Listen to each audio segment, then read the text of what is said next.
नमस्कार, बहुत स्वागत आप सभी का। जी मध्य प्रदेश छत्तीसगढ़ देख रहे हैं आप और आपके साथ मैं हूं कीर्ति दीक्षित। सुनो सरकार में आज बात महिला अपराध की करेंगे। मध्य प्रदेश में महिला सुरक्षा का मुद्दा तो खूब देखने को मिलता है, लेकिन शायद वो महज चुनावी है, क्योंकि सुरक्षा का दावा फिलहाल तो हवा हवाई है। कभी 8 साल की मासूम के साथ दरिंदगी की वारदात को अंजाम दिया जाता है, तो कभी 60 साल की बुजुर्ग महिला के साथ। ऐसे में सवाल ये है कि क्या प्रदेश के मामाजी अपना फर्ज भूल गए हैं?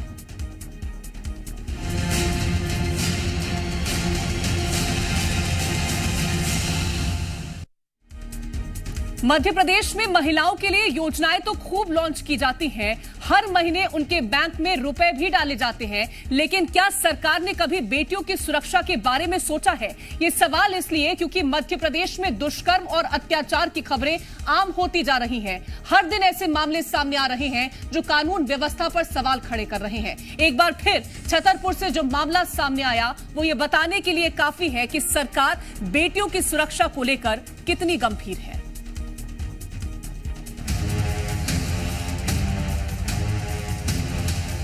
मध्य प्रदेश में आखिर हो क्या रहा है? सीएम शिवराज के तमाम दावों के बाद भी प्रदेश की महिलाएं सुरक्षित नहीं हैं। एनसीआरबी की रिपोर्ट के अनुसार प्रदेश से हर रोज दुष्कर्म के 8 मामले सामने आ रहे हैं, जो काफी चिंताजनक है। इस बार इंसानियत को शर्मसार करने वाला मामला छतरपुर से सामने आया, जहां एक 42 साल की महिला के साथ सामूहिक दुष्कर्म की वारदात को अंजाम दिया गया। मध्य प्रदेश में कानून व्यवस्था ध्वस्त हो चुका है। शिवराज के राज में महिलाएं, बेटियां असुरक्षित हैं। छतरपुर से आई घटना ने मध्य प्रदेश को शर्मसार कर दिया है। अपराधी बेखौफ घूम रहे हैं, लेकिन इन अपराधियों पर लगाम लगाने वाला कोई नहीं है। बड़ा सवाल यही है कि आखिर मध्य प्रदेश की बेटियों और महिलाओं को सुरक्षा कौन देगा? छतरपुर के बड़ा मलहरा थाना इलाके में कुछ हैवानों ने 42 साल की महिला के साथ गैंगरेप किया। महिला गांव से टैक्सी में बैठकर बड़ा मलहरा जा रही थी, तभी बड़ी टीक के पास से एक युवक ने महिला को टैक्सी से जबरन उतारकर पहले उसके साथ मारपीट की और फिर जंगल में महिला को ले जाकर अपने 5 साथियों के साथ सामूहिक दुष्कर्म किया। अभी 2 दिन पूर्व एक महिला ने थाने आके रिपोर्ट की थी। आरंभिक तौर पे तो बहुत स्पष्ट नहीं बता पा रही थी। इसमें हमारे एसडीओपी और टीआई बड़ा मलहरा ने बड़ी त्वरित कार्रवाई करते हुए एक तरह से 24 घंटे के अंदर ही 4 आरोपियों को गिरफ्तार कर लिया है। छतरपुर की इस घिनौनी घटना के बाद कांग्रेस बीजेपी पर हमलावर है, तो वहीं बीजेपी पूरे मामले में आरोपियों के खिलाफ सख्त कार्रवाई की बात कह रही है। देखिए, भारतीय जनता पार्टी की कथित डबल इंजन सरकार में 19वें साल में इनकी सरकार में छतरपुर में एक महिला के साथ 5 लोगों ने गैंगरेप किया है। भारतीय जनता पार्टी को तो शर्म से डूब मरना चाहिए कि आप समृद्ध स्वर्णिम मध्य प्रदेश की बातें करते हैं और आज तक ऐसी घटनाएं महिलाओं के साथ मध्य प्रदेश में लगातार हो रही हैं। कहाँ है वो गृह मंत्री जो रोजाना सनी लियोनी, श्वेता तिवारी, नेटफ्लिक्स की तो बातें करते हैं, लेकिन मध्य प्रदेश की महिलाओं पर वो मौन हो जाते हैं। देखिए, मध्य प्रदेश की कानून व्यवस्था पूरी तरीके से सजग है। अगर कहीं पर भी इस प्रकार का कोई अपराध हुआ है तो हमारी सरकार ने न सिर्फ अपराधियों की गिरफ्तारी के बल्कि उनके हौसले तोड़ने का भी काम किया है। बाकी कांग्रेस पार्टी इस प्रकार के संवेदनशील विषयों की तलाश में रहती है ताकि वह कहीं न कहीं जनता को भ्रमित कर सके।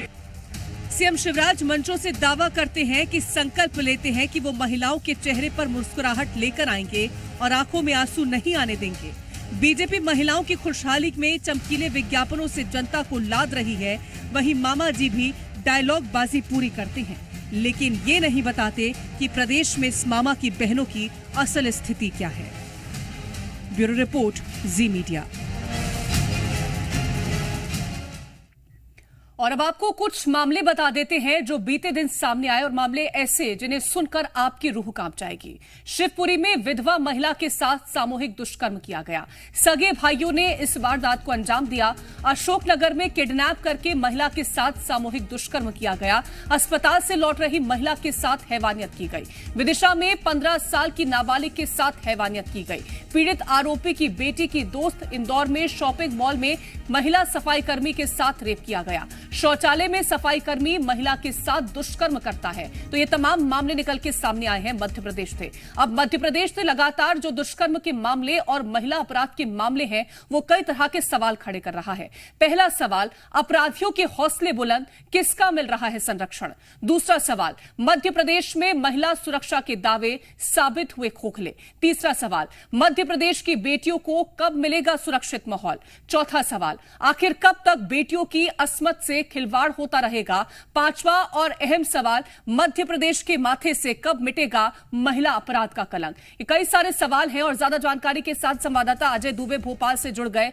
अजय, मुख्यमंत्री महिला सशक्तिकरण की बात करते हैं, महिलाओं की आंखों में आंसू नहीं आने देंगे, चेहरे पर खुशी रहेगी, लेकिन वो खुशी कैसी जब एनसीआरबी के आंकड़े ये बताते हैं कि मध्य प्रदेश में नाबालिग बच्चियों के साथ दुष्कर्म के मामले में प्रदेश नंबर 1 है। देखिए, मध्य प्रदेश दुष्कर्म के मामलों में अव्वल है, क्योंकि लाडली बहनें, लाडली लक्ष्मी, तमाम वो महिलाएं मध्य प्रदेश की सुरक्षित नहीं हैं। प्रदेश सरकार दावा करती है कि मध्य प्रदेश में तमाम महिलाएं सुरक्षित हैं, लेकिन उज्जैन की घटना हो, चाहे छतरपुर की हो, चाहे अनूपपुर की हो, चाहे विदिशा की हो, ये तमाम मध्य प्रदेश की लगातार महिलाओं के साथ जो घटनाएं घटित हो रही हैं, ये बताती हैं कि मध्य प्रदेश की कानून व्यवस्था पूरी तरह से कोलैप्स हो चुका है और प्रशासन मौन है। अगर सरकार कार्रवाई करती, पुलिस प्रशासन अगर अपराधियों पर लगाम लगाता, तो शायद इस तरह की घटनाएं घटित नहीं होती। छतरपुर में एफआईआर तो दर्ज कर ली गई, लेकिन अभी तक आरोपी फरार हैं। पुलिस के हाथ खाली है। 24 घंटे से ज्यादा का वक्त बीत चुका है, 2 दिन लगभग वक्त हो गए, लेकिन अभी भी अपराधियों की तलाश करने में पुलिस नाकाम है। अगर बेखौफ जो अपराधी घूम रहे हैं सड़कों पर, अगर उन पर प्रशासन कार्रवाई करता तो इस तरह की घटनाएं न होती। अलग अलग मंचों से मध्य प्रदेश के मुख्यमंत्री शिवराज सिंह चौहान ये दावा करते हैं कि महिलाओं के साथ छेड़छाड़ करने वाले, दुष्कर्म करने वाले लोगों को नस्तो नाबूद कर दिया जाएगा, बुलडोजर जैसे कार्रवाई की जाएंगी, फांसी की सजा मध्य प्रदेश में बनाई गई है। लेकिन बड़ी बात है, इस पर किसी भी प्रकार का अमल नहीं किया जा रहा है। अगर अमल किया जाता तो अपराधियों में अगर पुलिस का खौफ होता तो आज इस तरह की घटनाएं नहीं होती और मध्य प्रदेश पूरी तरह से दागदार और शर्मसार नहीं होता।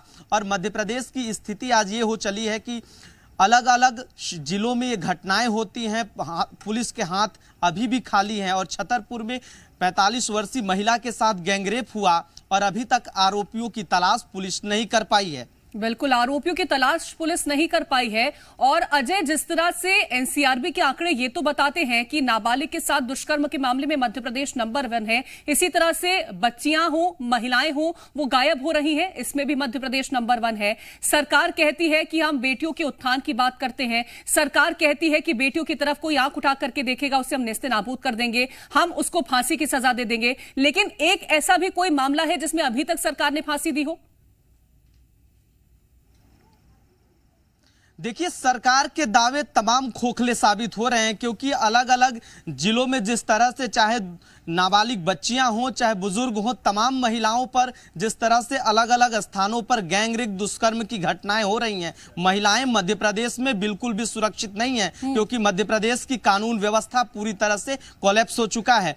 और कांग्रेस भी लगातार सरकार पर आरोप भी लगा रही है कि जिस तरह से प्रदेश के चाहे गृह मंत्री हों चाहे प्रदेश के मुख्यमंत्री हों, अलग अलग मंचों से दावा करते हैं कि प्रदेश का लॉ एंड ऑर्डर दुरुस्त है, महिलाएं सुरक्षित हैं और जो अपराध करेगा उन पर कार्रवाई भी की जाएगी, बुलडोजर जैसे एक्शन लिए जाएंगे। लेकिन मध्य प्रदेश में बिल्कुल स्थितियां ऐसी नहीं है, क्योंकि जिस तरह से गैंग रेप की जो वारदातें हो रही हैं, अलग अलग जगह से मध्य प्रदेश से जो तस्वीरें आ रही हैं, ये बताती हैं कि मध्य प्रदेश में कानून व्यवस्था पूरी तरह से ध्वस्त हो चुका है। शिवराज के राज में लाडली बहनें और लाडली लक्ष्मी बिल्कुल सुरक्षित नहीं है। योजनाएं चला देने से, योजनाओं के बना देने से और योजनाओं का बार बार मंचों से क्रियान्वयन और दोहराने से कि तमाम योजनाएं महिलाओं के लिए बनाई गई हैं, कानून व्यवस्था दुरुस्त है, भाषणों से ये नहीं होने वाला है, क्योंकि मध्य प्रदेश में सुरक्षा व्यवस्था बिल्कुल नहीं है। आज महिलाएं शाम का वक्त हो, चाहे सुबह हो, चाहे दिन दोपहर हो, चाहे अस्पताल हो, स्कूल हो, चाहे कहीं भी सुरक्षित नहीं है। सड़कों सड़कों पर निकलना महिलाओं के लिए सुरक्षित नहीं रहा है मध्य प्रदेश। अब अगर महिलाएं सड़कों पर निकलती हैं तो किस महिला के साथ, किस बच्ची के साथ कौन सी घटनाएं मध्य प्रदेश में हो जाएंगी, आप अंदाजा नहीं लगा सकती। छतरपुर की जो घटना है, चाहे उज्जैन की घटना हो, चाहे अनूपपुर की हो, चाहे विदिशा की हो, अलग अलग जिलों से जो तस्वीरें लगातार जो मध्य प्रदेश में घटनाएं घट रही हैं वो बताती हैं कि मध्य प्रदेश में चाहे स्कूल कॉलेज हो, चाहे कोई भी संस्थान हो, चाहे कोई भी स्थान हो, चाहे सड़क हो, चाहे दिन हो चाहे रात हो, कहीं भी महिलाएं अब सुरक्षित नहीं हैं। और सरकार दावा करती है कि चाहे जो अपराध करेंगे उन अपराधियों पर बुलडोजर कार्रवाई की जाएगी, उन्हें नस्तो नाबूद कर दिया जाएगा, लेकिन प्रदेश सरकार के तमाम दावे अब मध्य प्रदेश में खोखले साबित हो रहे हैं और कानून व्यवस्था पूरी तरह से मध्य प्रदेश में ध्वस्त हो चुका है। बिल्कुल, कानून व्यवस्था ध्वस्त हो चुकी है। अजय, उस दिन एक बयान मुख्यमंत्री का काफी वायरल हुआ था, कह रहे थे कि मैं चुपके से आपके खाते में पैसे डाल दूंगा, लाडली बहनों को और कहते हैं लाडली लक्ष्मी बहनों को कह रहे थे और महिलाओं को लेकर के कह रहे थे। कभी सुरक्षा को लेकर कहा है कि मैं सुरक्षा पर पूरा ध्यान दूंगा, ये इसको लेकर के कभी उनके कोई वादे और दावे नहीं दिखाई देते। बिल्कुल, प्रदेश के मुख्यमंत्री शिवराज सिंह चौहान अलग अलग मंचों से जब चुनावी भाषण देते हैं तो साफ तौर पर मध्य प्रदेश की आबादी और महिलाओं को साधने के लिए, लगातार बहनों को साधने के लिए लाडली लक्ष्मी योजना से लेकर लाडली बहना तमाम योजनाएं चलाते हैं। जन्म से लेकर मृत्यु तक बात करते हैं कि महिलाओं की सुरक्षा और महिलाओं को सशक्त करने के लिए तमाम योजनाएं सरकार चला रही है। लेकिन ये कैसी योजनाएं हैं? क्या 1000 दे देने से, 1200 रुपए दे देने से क्या मध्य प्रदेश की बिल्कुल अजय, लौटेंगे आपके पास। आज कांग्रेस से पक्ष रखने के लिए हमारे साथ प्रवीण धोलपुरे जी जुड़ गए हैं। बहुत स्वागत है प्रवीण जी आपका। प्रवीण जी, जो स्थितियां फिलहाल के लिए मध्य प्रदेश में बनी हुई हैं, आए दिन जो मामले सामने आते हैं, बच्चियों के साथ हो, महिलाओं के साथ हो, 60 साल की बुजुर्ग के साथ हो, 12 साल की बच्ची के साथ हो, क्या स्थिति है मध्य प्रदेश की? देखिए, मध्य प्रदेश में जो भाजपा का शासन है 18.5 साल से, उसने लॉ एंड ऑर्डर एकदम खत्म कर दिया है। मध्य प्रदेश के अंदर बेटियां और बच्चियां, कोई भी महिला सुरक्षित नहीं है। ये मध्य प्रदेश का लॉ एंड ऑर्डर का और भाजपा सरकार का निकम्मापन है।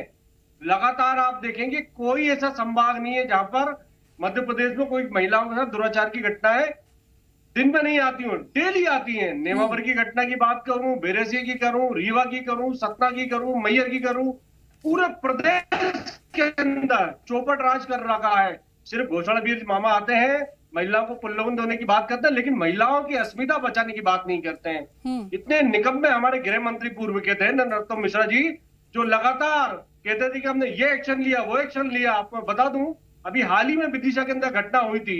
एक बच्ची जो ट्यूशन जाती थी, वहां बीजेपी के कार्यकर्ता उसको छेड़ते थे। एक दिन उससे परेशान होके खुद की रासलीला को, अपने आप को आत्महत्या के कर लिया और उसके पिताजी ने भी यही किया। लेकिन जब कमलनाथ जी ने उस पर एक्शन लिया, तब जाके उस बच्ची और उस परिवार को संरक्षण मिला और उसकी एफआईआर दर्ज हुई। तो ये तो मध्य प्रदेश का एक ऐसा मॉडल बना दिया है भाजपा ने कि जो आता है लॉ एंड ऑर्डर और कोई भी डर नहीं है। तो महिलाएं मध्य प्रदेश में बिल्कुल सुरक्षित नहीं है। एनसीआरबी के आंकड़े बताते हैं, एनसीआरबी के आंकड़ों में महिला दुराचार की जो घटना है सबसे नंबर 1 मध्य प्रदेश को। धिक्कार है ऐसे मुखियाओं पे। ठीक है, मेरा एक और सवाल है आपसे। आपने तो अभी पूर्व गृह मंत्री करार दिया है, मतलब आप उम्मीद लगा के बैठे कि आपकी सरकार जो है वो मध्य प्रदेश में तो बन रही है। एक और सवाल है आपसे, आज आपका घोषणा पत्र आया है, उसमें जो भी घोषणाएं की हैं उसमें ये कहा गया कि बेटियों के जन्म से लेकर के उनकी शादी तक हम पैसे देंगे। सुरक्षा को लेकर के क्या कदम उठाएंगे, उसको लेकर के कोई प्लानिंग है? देखिए, माननीय कमलनाथ जी का जो विजन है एकदम क्लियर है। जो मध्य प्रदेश के ऊपर एक धब्बा लगा है, एनसीआरबी के आंकड़े बताते हैं 2021 के मध्य प्रदेश नंबर 1 है। तो माननीय कमलनाथ जी ने प्रण लिया है कि वो इस तरह का एक नैतिक माहौल मध्य प्रदेश में बनाएंगे जहां महिलाओं के आत्मसम्मान को बढ़ावा मिलेगा और अस्मिता की रक्षा होगी। ये तो शासन की जिम्मेदारी होती है कि शासन किस तरह का एक माहौल क्रिएट करे। वो मध्य प्रदेश की संस्कृति ऐसी रही नहीं है, लेकिन भाजपा के गुंडे, मवाली, तड़ीपार नेताओं ने मध्य प्रदेश में महिलाओं को असुरक्षित कर दिया है। और माननीय कमलनाथ जी ने उसके लिए वचनबद्ध हैं। हम इतना सुगम वातावरण बनाएंगे जहां महिलाओं को सम्मान और आत्मसम्मान मिलेगा। महिला आजादी से, अभिव्यक्ति की आजादी से अपने आप को जीवन जी सकेंगी। ठीक है, आपके पास लौटूंगी। और बीजेपी से भी यहाँ पक्ष रखने के लिए हमारे साथ जुड़ गए हैं चेप नारायण जी, बहुत स्वागत है आपका। मेरा सवाल आपसे है कि आपने कई सारी योजनाएं चला दी, आधी आबादी को साधने के लिए हर मुमकिन कोशिश आपने की है, लाडली बहना, लाडली लक्ष्मी सब कर दिया आपने। सुरक्षा को लेकर के क्या कदम उठाए थे? अगर उठाए थे तो आज क्या स्थितियां हैं मध्य प्रदेश की, कहां देखते हैं? देखिए, मध्य प्रदेश में कानून व्यवस्था की बेहतर स्थिति है। जहां भी क्राइम हुआ है हमारी सरकार ने ही कार्रवाई की। हमने किसी आतंकवादियों को पालने का काम नहीं किया, हमने देश के विभाजन करने का काम नहीं किया है। कानून ने अपना काम पूरा किया है। और जब भी कानून से खिलवाड़ अगर किसी ने करने की कोशिश की, इस देश का सदन, हमारे मध्य प्रदेश का सदन है पहला सदन जिन्होंने यौन शोषण के मामले में, बच्चियों के मामले में फांसी की सजा। सर, फांसी अभी तक किसी को दी है? आप मुझे एक ऐसा वाक्य बता दें जहां पर फांसी आपने दी हो। मैं आपकी बात से सहमत हूँ, लेकिन क्या फांसी देना क्या भारतीय जनता पार्टी का काम है या राज्य सरकार का काम? नहीं सर, आपने अगर जिक्र किया है कि हमारी सरकार ने ये कदम उठाया है, तो फिर अगर आप उसका बखान कर रहे हैं तो उसके अंतर्गत काम का भी बखान तो आप ही करेंगे ना सर? देखिए बहन जी, किसी भी, ठीक है, दोबारा संपर्क साधने की कोशिश उनसे करेंगे। और कांग्रेस से एक बार फिर से सवाल ले लेती हूं। आपने जिक्र किया है कि कमलनाथ जी बेटियों की सुरक्षा को लेकर के तत्पर रहते हैं। क्या आपकी तरफ से कदम उठाए जाएंगे? क्या इस तरह का कोई कानून लाया जाएगा, कोई नजीर पेश की जाएगी? 15 माह के कार्यकाल में महिला आयोग जो काम कर रहा था माननीय कमलनाथ जी की सरकार में, पूरा एक हम लोग जो पिछले 15 साल का इनका कार्यकाल था उसको देखकर कर रहे थे किस तरह का इन्होंने माहौल पूरे मध्य प्रदेश में बनाया। महिलाओं में डर है, भय है, चिंतित है महिलाएं। आज कोई भी दूसरे प्रदेश का व्यक्ति मध्य प्रदेश में बहन बेटियों को ब्याहता नहीं है। मध्य प्रदेश दुराचार में नंबर 1 है। शर्मसार है हम लोग, शर्मसार है हम लोग। ये निकम्मी भाजपा सरकार ने एक इस तरह का माहौल नहीं बनाया पूरे मध्य प्रदेश में। लॉ एंड ऑर्डर की स्थिति इतनी जीर्ण शीर्ण हो गई है। आज अभी तो महाकाल लोक के अंदर जो उज्जैन के अंदर जो घटना हुई थी बच्ची के साथ, बहुत बच्ची के साथ, हम लोग बड़ी शर्मिंदा हैं। लेकिन माननीय कमलनाथ जी ने संकल्प लिया है। ठीक है प्रवीण जी, मैं एक बार चेतन जी से रिएक्शन ले लेती हूँ। जवाब दे रहे थे वो और संपर्क उनसे टूट गया था। चेतन जी जवाब दीजिएगा जल्दी से। भारतीय जनता पार्टी की सरकार एक पहली सरकार है देश में जिसने सबसे पहले बुलडोजर के रूप में भी रोधने का काम किया। हमने लोगों को फांसी पर चढ़ाने के लिए कानून बना करके अदालत को सौंप दिया। मामला न्यायालय को करना है। और रही बात जो मेरे मित्र यहाँ इतने गरज रहे हैं, ये आतंकवादियों गठबंधन करके खड़े हुए हमसे क्या बात करेंगे? राजस्थान में आपकी सरकार, आपका क्राइम हेड और आपकी मध्य प्रदेश की बात कर लेते हैं। एनसीआरबी के आंकड़े अगर आपने देखे होंगे तो आपको पता होगा कि मध्य प्रदेश नंबर 1 है बच्चियों के साथ अपराध के मामलों में। फिलहाल बहुत शुक्रिया है आप सभी का हमारे साथ जुड़ने के लिए और तमाम जानकारियां साझा करने के लिए।